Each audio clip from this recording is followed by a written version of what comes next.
Yun mga idol, so isang mapagpalang araw po sa ating lahat.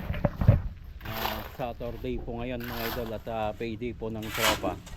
So sisikapin natin mga idol na i-update itong tatlong ongoing project natin. Ano po, una po ay dito sa Bambang, then Bayumbong, and last sa sawmill project. Ano po, so i-update natin ito. So ito yung upload natin na kahapon mga idol, na ongoing yung scaffolding. So sa ngayon mga idol ay nilagay na yung runner ng ating beam, then may bakal na rin po. Ayan, so half day lang naman ngayon mga idol. So yung hukay ng column ng ating CR mga idol ay yan po yung ongoing na binubuhusan po nila ngayon. Ano po,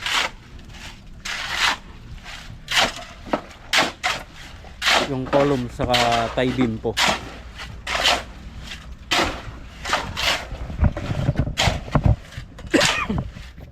So ito lang naman yung update natin ngayong araw mga idol, sapagkat may video naman tayo dito sa project natin sa Bambang kahapon.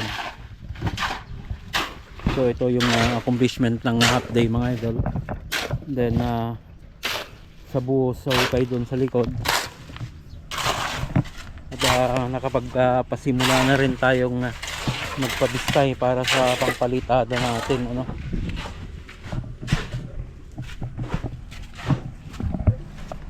so karagdagan pa sa ninapos ngayong araw mga idol ay ito, naasintadaan ng floor line. At dun po sa dulo yung binubuhusan, yung kabilang side naman. So ito yung part po ng CR na ito mga idol ay babagbagin po yan, titibagin. Dito lang sa gilid yung matitira na.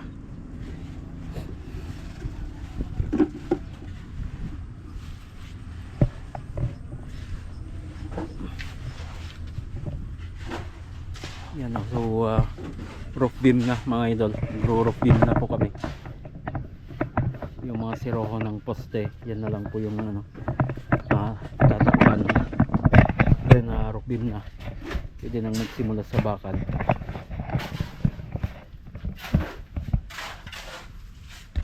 A few moments later. Yun mga idol, so Bayumbong project naman po tayo. Ano, galing tayo ng Bambang mga idol. So i-update natin ito. So kahapon lang naman tayo nandito mga idol. Silipin natin yung mga iba pang nangyari dito ngayong araw. Ano mga idol,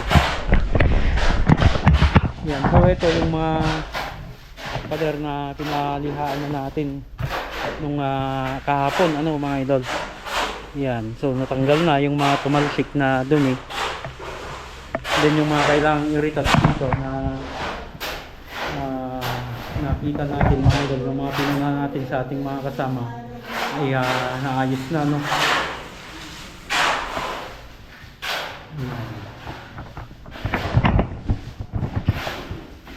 malinis na yung pader. Ito na lang, hindi pa natatapos. Then sa taas mga idol, silipin natin sa taas. Ayan o, so nagsimula na yung sa column. Ano mga idol, yung extension sa second floor. So magbubuhos na sila. Then sa palitada dito sa baba mga idol,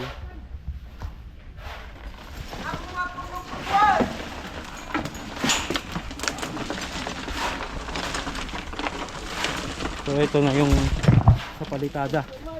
Tapos na yung mga pinakamaluluwang dito. Ano mga idol,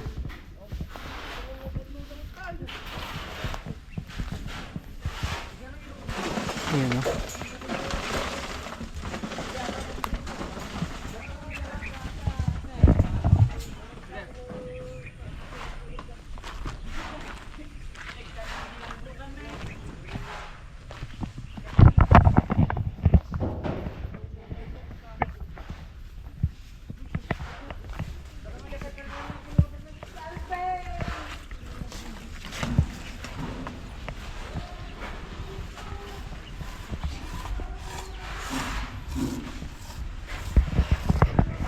Kiri tats to pa po south. Kitam to ko nalay nga kaya ah.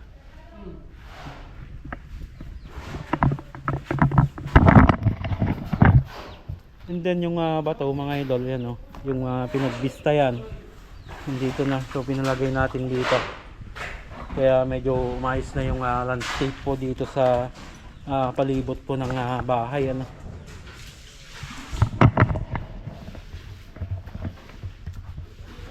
Ayos na yung sa landscape niya.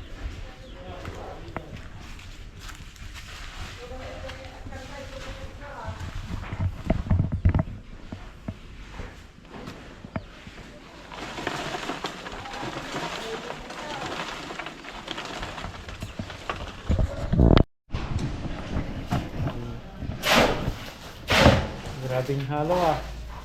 Linisan nyo na si ate ah. Dalawan nyo ah. Why? Bakit yung talong pasay? Damata kay dito. Alvin! 1 hour later. Yun oh mga idol. Sawmill project. Sawmill Villa Verde. So dito naman tayo. Maambon mga idol. Maulan.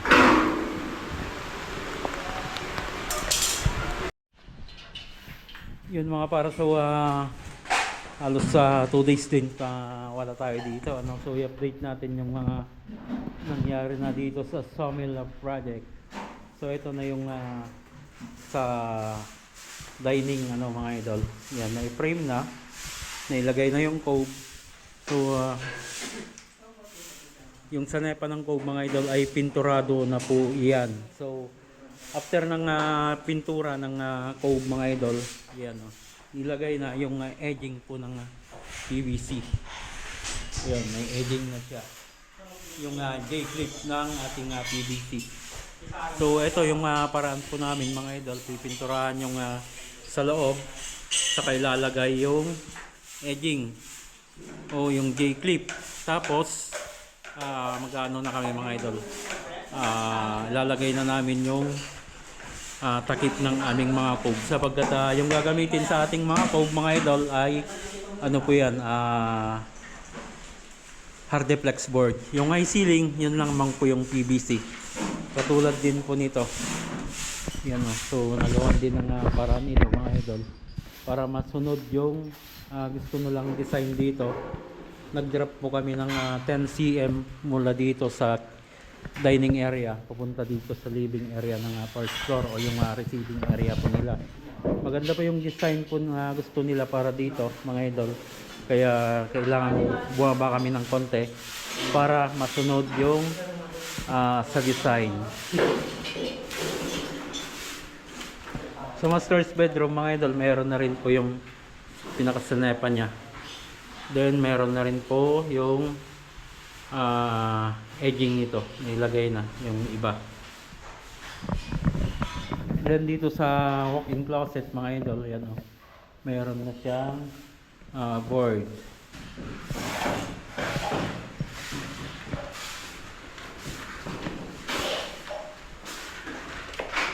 Then sa guest room mga idol, yan oh, namasilyan na rin po ito. So basta hardeplex board yung gamit namin mga idol, ay pinababatakan ko po siya ng buo. Ano, nalihan na po ito. Then namasilyan na. So babatakan na lang po ng wall putty ito.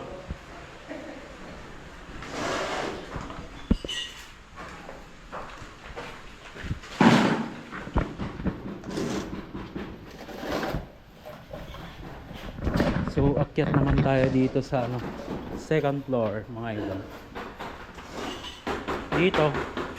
Dito talaga nagkaroon ng problema ng mga idol. So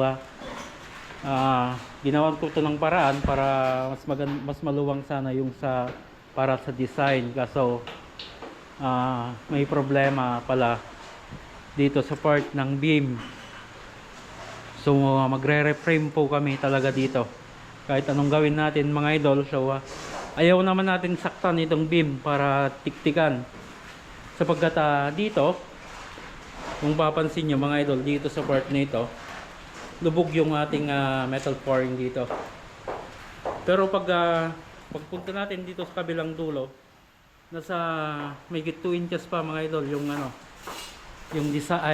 yung lubog ng ating biga o yung beam. Mababa po masyado dito. Kaya yung design ay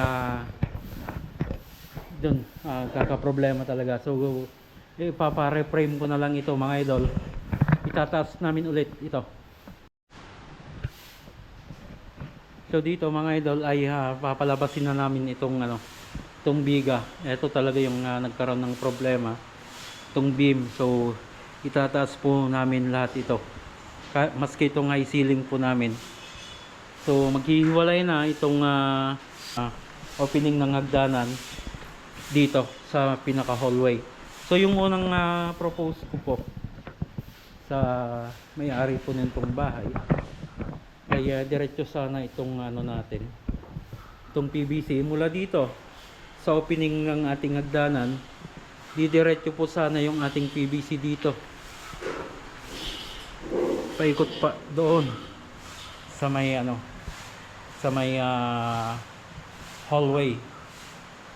So pwede naman nating ibaba pa ito mga idol, pero masyado na pong mababa. Nasa 2.75 na lang siguro ang mangyayari, or 2.70 yung high ceiling natin mga idol, kung ibababa pa namin ito. So ang solusyon na nakikita ko dito mga idol ay itaas na lang namin to. Maghihiwalay na yung design ng opening ng hagdanan papunta dito sa hallway.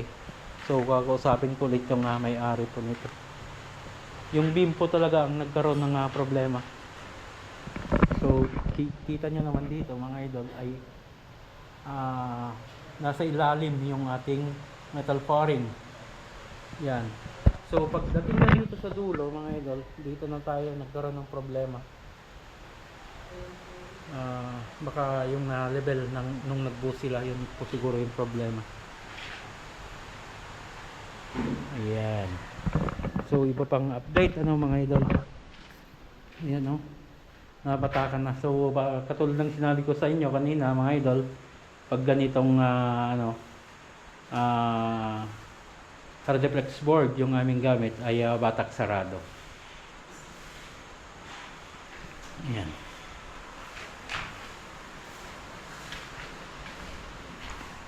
Ayan namasilyan na rin po dito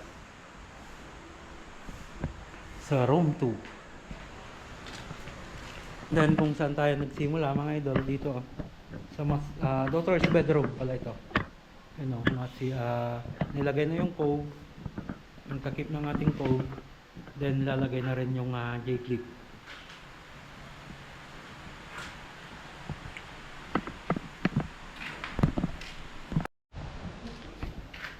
Okay mga idol, so far ay so good na dito sa sawmill project po.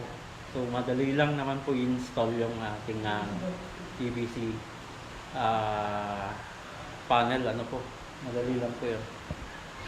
Then sa mga cove na lang tatakip ng mga cove na. Okay, so yan mga idol yung update ng ating tatlong ongoing project po. So hanggang diyan mga idol. Happy weekend po sa ating lahat. Pwede po ng tropa. So every site mga idol ay nagpasahod tayo. So hindi na natin sila pinaabot sa bahay na katulad ng ginagawa natin dati. So maaga pa lang ay pinasahod na natin sila. So hanggang yan mga idol, lagi po tayong mag-ingat at God bless po sa ating lahat.